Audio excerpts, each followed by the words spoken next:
Hello, and welcome to our Working Lunch, the SLO Chambers weekly series where we get to sit down with key community leaders and hopefully enter the last few hours of our work week feeling a little more connected in these isolating times. I'm Jim D'Antona, President and CEO of the SLO Chamber, and today you'll get to be a part of my conversation with the newly seated 3rd District Supervisor, Don Ortiz-Legg. After getting the nod from Governor Gavin Newsom on November 20th to serve as the appointed San Luis Obispo County Supervisor for the 3rd District, replacing late Supervisor Adam Hill, Don Ortiz-Legg officially stepped into the role as a voting member of the board this Tuesday. Don is no stranger to local politics. In 2016, she ran as the Democratic candidate for state assembly, and since 2018, she has served as the SLO County Planning Commissioner for the county's 3rd District. With a background in energy, including work on the Topaz Solar Farm project in 2010 and currently as part of PG&E, as well as a master's in U.S. foreign policy and climate change policy from Johns Hopkins, Dawn has spent a great deal the last decade working with government at its many levels. Thank you so much for being here, Madam Supervisor. Glad to have you. Good afternoon, Jim, and hello to everyone. Thank you for the invite. Nice to be here. Fabulous. Well, as we always ask, first and foremost, where are you zooming in from today? I am from my home office, which, as you can see, is a old bedroom, which we had the closet taken out and shelves put in. I've always worked at home for years, though, but this office over here is a newer version, and I'm here in San Luis Obispo City, which has been my home since Jeepers. I think, what year was that? 2000. Since 2000, I moved in, and I've been in the county since 1992. Wow. Well, yeah. That's awesome. And, you know, I mentioned in my opening that you are obviously the new supervisor for SLO County's 3rd District, and, you know, mentioned you had your first day on the board on Tuesday. Yeah. How was your first day? You had some big items on your plate, right? Yes. You know, it's exhilarating for the honor. It's also extremely serious right now. I mean, not that this would ever be a light and easy job to begin with, but there's no doubt that we've never had any kind of environment like we have right now for 100 years to have a global pandemic that's really just devastating. So many individuals and economies and public sectors, and you just name it. I mean, it's across the board. So the day was long. We heard for the first 2 hours callers calling in regards to our mapping in the Los Angeles region and why we had to shut down. And, you know, I don't think I need to go on any further about the frustration that people feel, but the desperation that was so clear on many of the calls from business owners concerned about their employees who can't pay their rent and have, you know, Christmas barreling down with kids at home, and just the stress that it's been for this long. And yet we have to forge through these times to get to the end of this really dark winter, which we don't even know the true outcome yet. Yeah, and I would give a big applause and credit for the work that you guys did on Tuesday to, you know, folks have argued that it's somehow being selfish or whatever, but no, it's more about making sure we can affect our own outcomes that we may not be able to as part of the Southern California region. Yeah, I think that's really true that, you know, to be included in the Southern California region when we have a different lifestyle, we have a different population, you know, for the most part, and I want to give kudos to everybody who has been really following the rules, so to speak, and, you know, doing the things that we know work, which is wear the mask, wash the hands, keep distance. We can still shop, we can still do a lot if we do those things. But again, even since the time when things were relatively at a minimal level, we still have a healthcare system that's very fragile, and healthcare workers who are extremely tired and becoming in short supply. So if they get sick, then there's, you know, the backup is starting to get not quite as deep as it was in March, May, June. Now we hear in December, and it's even getting shallower. So we've got those concerns. And I think that the one piece that we're all hoping for is that there is some sort of relief that'll come to these small businesses and to individuals. So We're trying our hardest though to break away. That's a piece. But again, the numbers got to reflect that. And we're moving closer to that 15% level now. I do think we would get out of it earlier than Los Angeles, obviously. And that's why we have to continue to press for good practices, safe practices. Yeah, I think you nailed on a couple really great points in there. And especially as a group, as we're, considering our healthcare workers, we think we can get through this, but they are on the front line every day. And, as you said, our fragile system could break very easily. We don't have a ton of ICU beds. We don't have a ton. We have to be careful about those things. So yeah, I certainly appreciate that you're, having to deal with that and feel really bad that day one, it's, jumping right into it. yeah. But maybe we'll kick back a little bit back into the logistics of it. They swore you in. This one completes Supervisor Hill's current term, right? And does that mean they'll have to swear you in again in January for the new term? Yes, I will be sworn in on January 4th with the other two board members who won their seats in the primary in March. Adam would have been sworn in at this time too. Unfortunately, this has been a bittersweet appointment in the sense of losing him and his leadership, which, the last few years have been a little bit rough. And, a mental health conversation probably would be in fashion for this if we had more time, or we should schedule something like this, because it's something that I'm really learning about as well. I had never had this kind of situation in my life where I had been speaking with somebody and hoping that things were going well, and then they didn't. But at any rate, I'll be sworn in January, and then I will have a 2-year appointment, and then the seat will be open for candidate seat to run in 2022. So you get the great part about being there for 2 years and then having to run immediately right after, huh? Yeah, I guess it's kind of like what the mayor said the other day. It's hard to get things done when you have a campaign, but I really am looking at this a little bit differently. I mean, first off, I didn't have to have a campaign, so I didn't have to expend the energy and do all that. And second is that we got a real job here. We got a lot of things coming at us in the district as well as the county. It's not just the COVID, it's the closure of Diablo Canyon. It's, trying to get people back on track after COVID with the education. We've got Cal Poly numbers to think about. We've got budgets to think about, campaign. Yes, I feel like for me, because I've been through a rigorous campaign once in my life, which I lost, that I think that really I have the opportunity to just go to work on this job. And that's really going to be my campaign. What can I deliver? How can I be there for the citizens? And that's, if I do a good job, I think that if I put my name on the ballot, then, things will work out. And that's my strategy at this point. I don't spend too much time on, how am I going to get reelected? It's more about how am I going to do a good job today that's going to make a difference for everybody today and down the line. Fabulous way of thinking of it. And again, I know that's as voters and as someone who's been a part of it, that is a great way to look at it. And I think that you have the right attitude for it. So it's, this must, again, be so overwhelming. You got, like, it was less than a month ago, you got the call that you're in. And the speed that this is all happening. Do you have any staff yet, or are you the Lone Ranger? Actually, Susan Devine is my interim legislative assistant. She was Adam Hill's legislative assistant. Many people may know Susan from 2008 to 2012.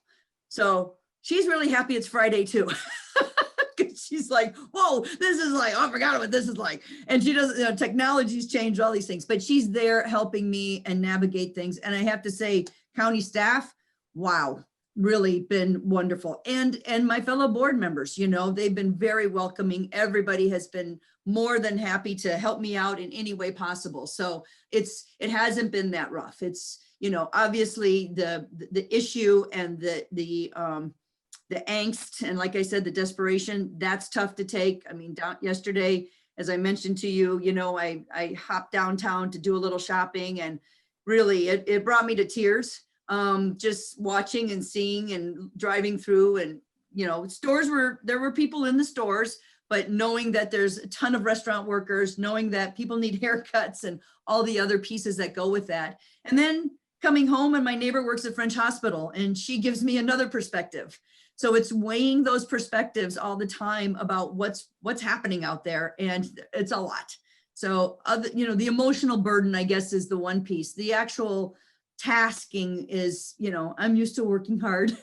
So that's okay. That's great. It's a very important part of what you're talking about. And you mentioned a key piece in there was your colleagues have been very welcoming. Did you have much interaction with your colleagues prior to your appointment, or are this the first time everyone's getting to know each other?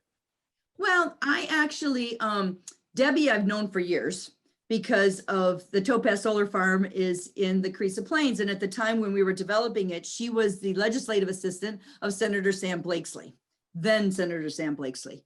And so had a lot of interaction with her. I know a lot of the folks in the Cresa Plains, which are all connected, and which remind me a lot of where I grew up in the Midwest in a small Illinois town. And I went to a school my grade school, we had a graduating class of 13, and it was, with the exception of a couple of us, most of them were agriculturists. They're all farm kids.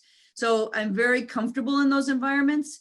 John, I got to meet in Shandon, of all things, because we developed a solar farm out there. And so I was at the Shandon Community District for a number of years, sitting in, listening to their issues while getting them prepared for the solar farm out that way.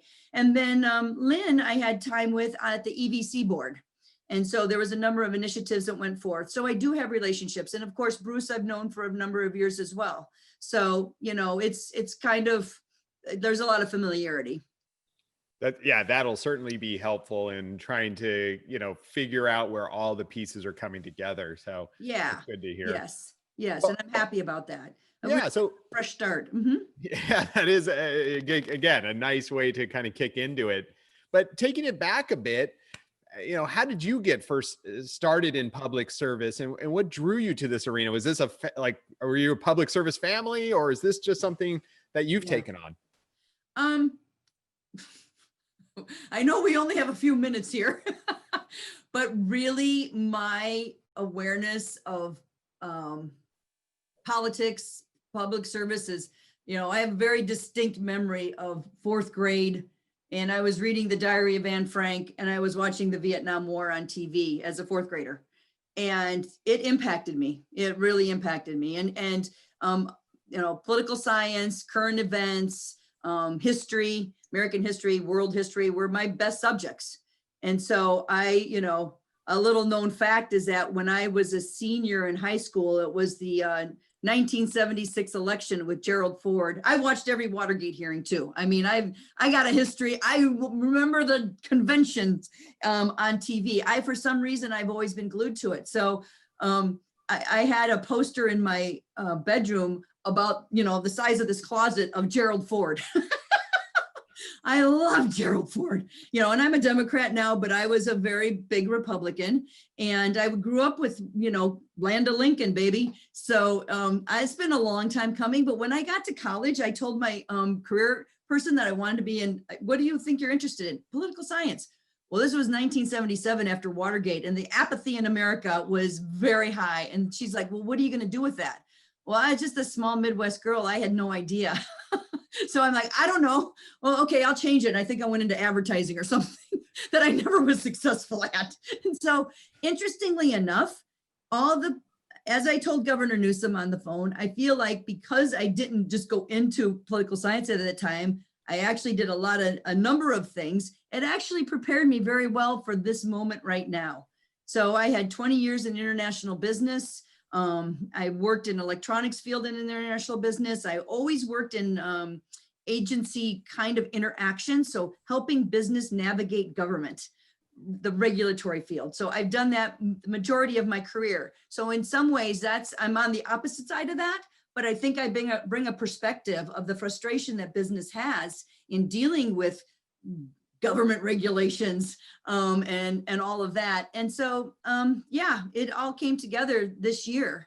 And I will say that my father is a philanthropist, so to speak. I mean, he's not wealthy in that sense of the word, but he has a nonprofit called I Care International. And a lot of people here on the Central Coast have traveled with them to do our I Care missions, which I've been on since 1985. I'm dating myself. And this is my real hair, by the way.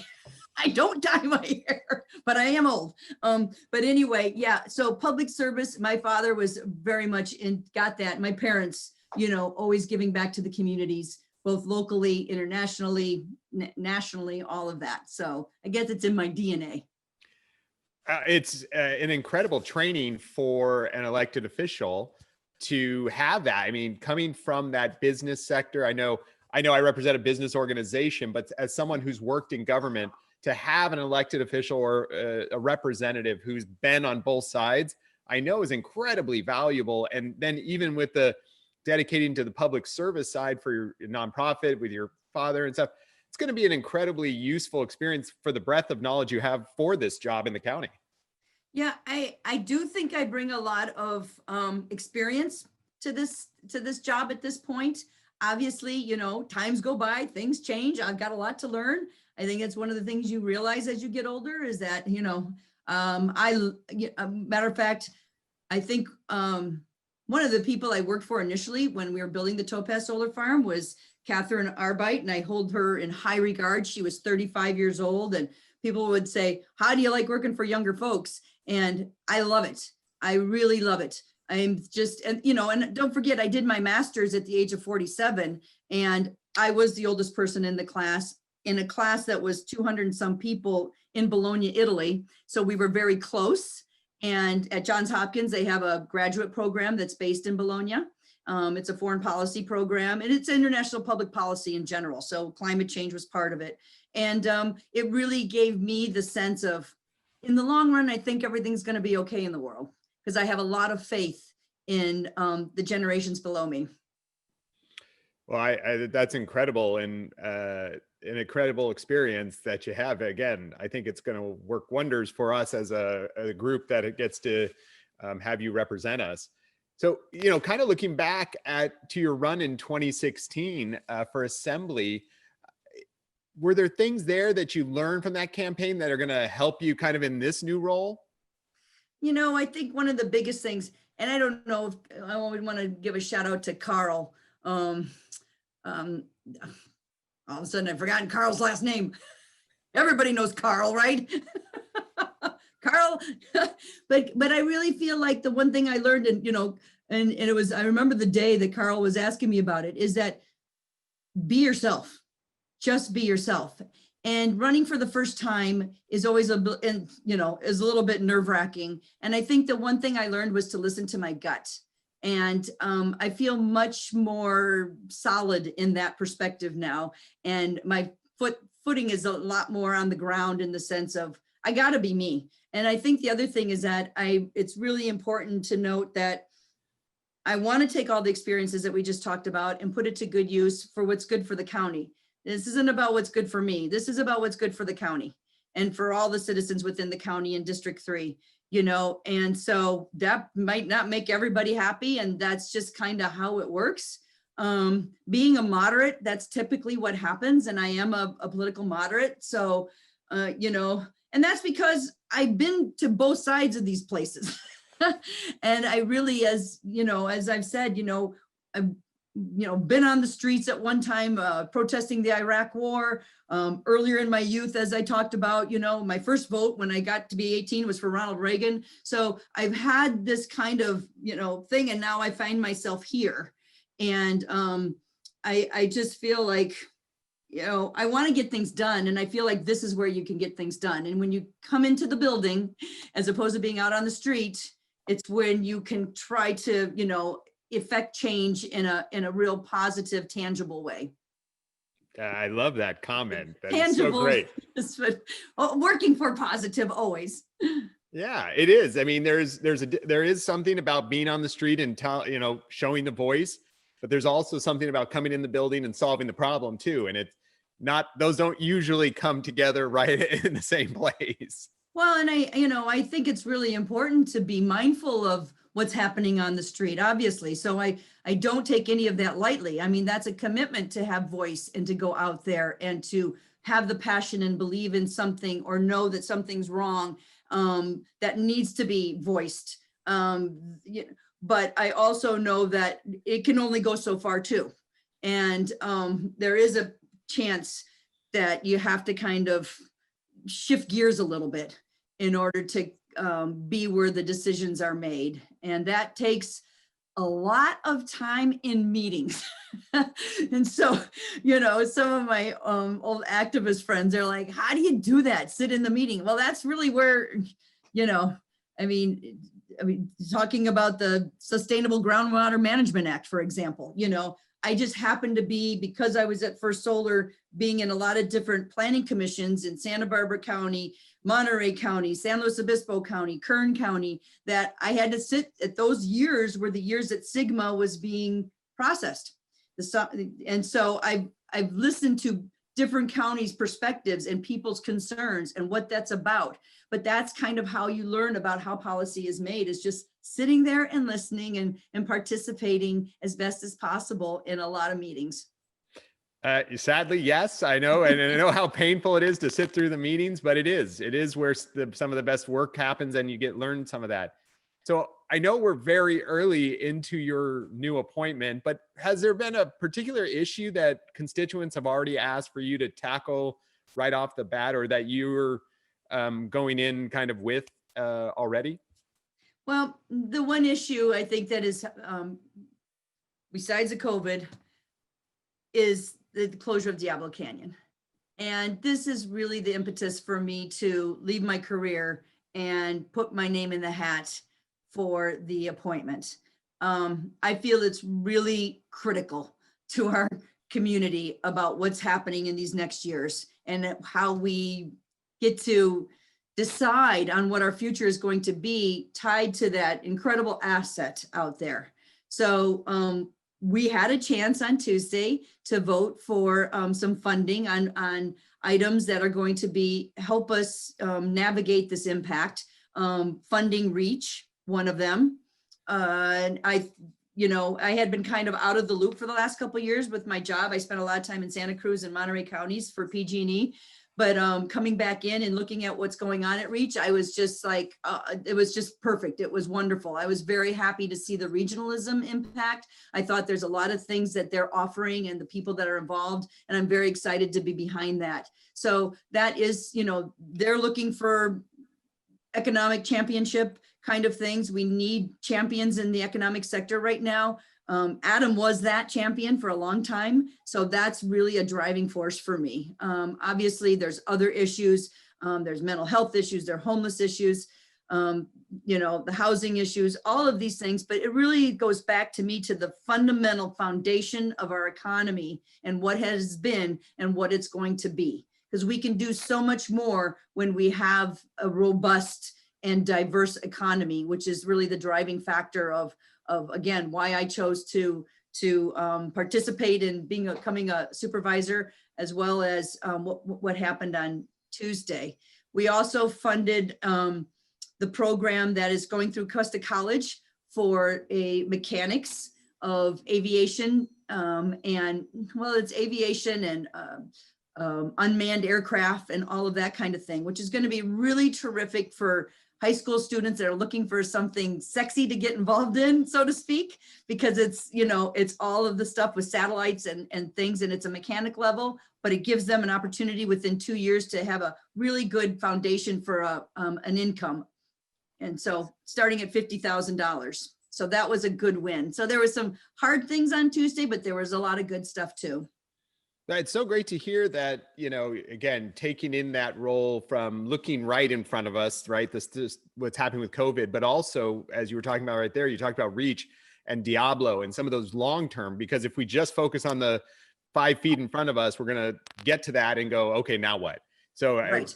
It's glad to hear. And it's interesting because people say, well, what exactly are we going to get with that? And I think that you've got to take it from the point of we have an opportunity with the SB 1090 funds that were granted because of the closure to think about visionary type of things, but visionary type of things with realistic outcomes. And there's no doubt that unmanned aircraft is going to be the future. I mean, you know, Taco Bell is going to be coming right now to my door after we finish this and bringing me some. I don't eat Taco Bell, by the way, but if I did, they could come here, and that's really, and there's going to be all these mechanics that are going to be needed for that.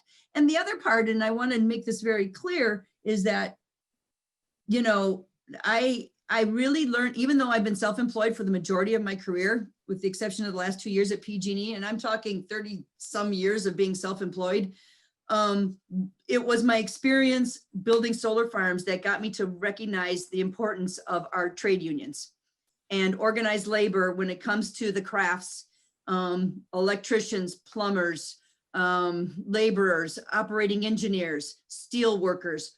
These people are, again, very important for our economy. These are living wages. They have great skill opportunities, training opportunities. I've been through a graduating class of electricians that started out just as we say, you know, the local hands, and then they've moved up and done the apprenticeship programs, and they are now well-earning electricians that started out at the solar farm. And it's a really exciting part, and I'm also there for them. And that's very much tied into creating this industrial base that we're looking to do here.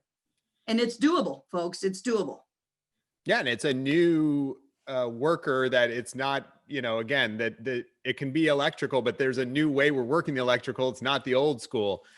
So I love hearing about that, because the training that has to go into some of these jobs is not something that people come out of easily. So having those unions training our people to do that work, incredibly important. Right, right.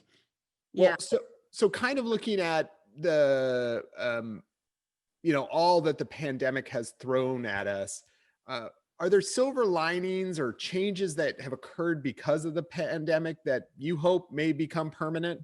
Maybe besides all of us washing our hands more? They're so dry. I really feel that, you know, in every situation, I've always said this, and in some senses, you know, I feel like because I lost in 2016, I'm better prepared for this job. So there's always a silver lining out of every disaster, so to speak. I mean, this disaster, of course, is a little bit bigger than anything we've ever seen, but I do believe there are silver linings that we're learning. I think our efficiencies are up. As I said, you know, I'm sad that we're not being able to dine outside right now, because I really feel that, you know, we finally get to live like Europeans with having all the outdoor dining, and then a lot of other things that have happened. There's a lot of upsides to COVID that I think people have recognized. I think we also recognize the importance of being together, you know, how much we really miss each other and how we need that human interaction. I know that, you know, the social media stuff is pretty interesting, and it's, you know, there's a lot of entertaining stuff. I still am somebody who struggles with it. I just can't seem to produce it.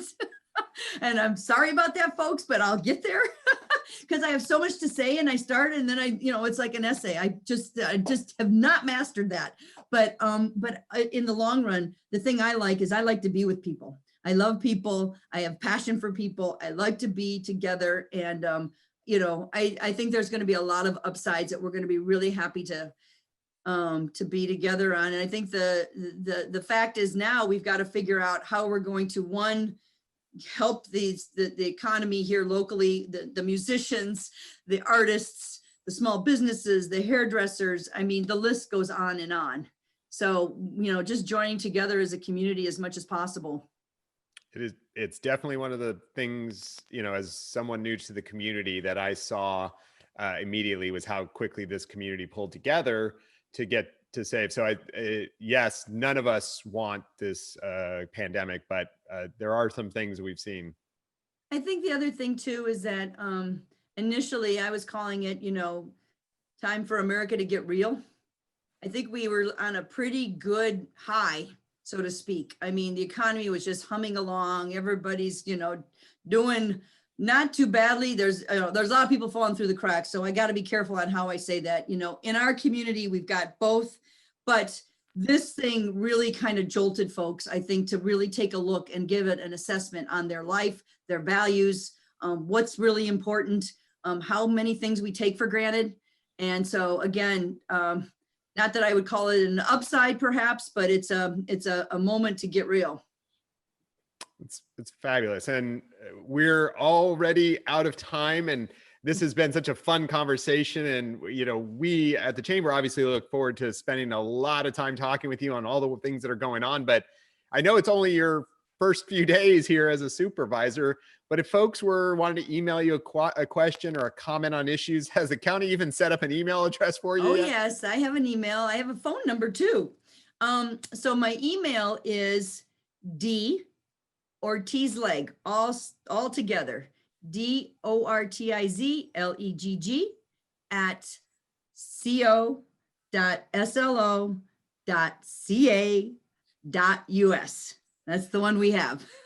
That's co.slo.ca.us. And then the phone number is area code 805-781-5450. Well, that's fabulous. I welcome the input. There's, to get my attention, you got to call me. I'm not going to know about what's important to you unless you give me a call. So please, I'm looking forward to hearing from all of you. And thank you so much for the opportunity on this first week to close out today. I really appreciate. Well, so we always close out our conversation with one last question. And is there something you're looking forward to this weekend, or you'll be doing this weekend? That's fun. Well, we get to do the Los Osos land use circulation on Tuesday. So I'll be doing a lot of that, but fortunately we already covered it on the Planning Commission. So I get to skate out on that a little bit because I've had already pretty well versed. I am looking forward to taking a nice hike outside and just spending some time outdoors and, putting on my sweater because it's a little bit cooler. But yeah, spending a little bit of time in the nature and some fresh air. Well, Madam Supervisor, thank you so much for joining us today. It's truly a pleasure and an honor. We're definitely I'm so glad to get to know you a little better on here, but looking forward to doing more work with you. Well, thank you so much. And everybody stay safe. Keep your safety protocols in line. And I bid you all a good day and a happy holiday too. Happy Hanukkah, Merry Christmas. So for everyone out there, thank you so much for eating lunch with us. We hope to see you next week, same time, same place, when we talk to the wonderful folks from Comevo, a company that approached us at the beginning of this pandemic to help provide grants for other businesses in the community. I'm definitely interested in learning what led them to that wonderful decision. Is there someone you'd like us to invite to lunch? Email your ideas to slochamber@slochamber.org. We hope everybody has a wonderful weekend. Please try to stay healthy and safe out there. Have a great day.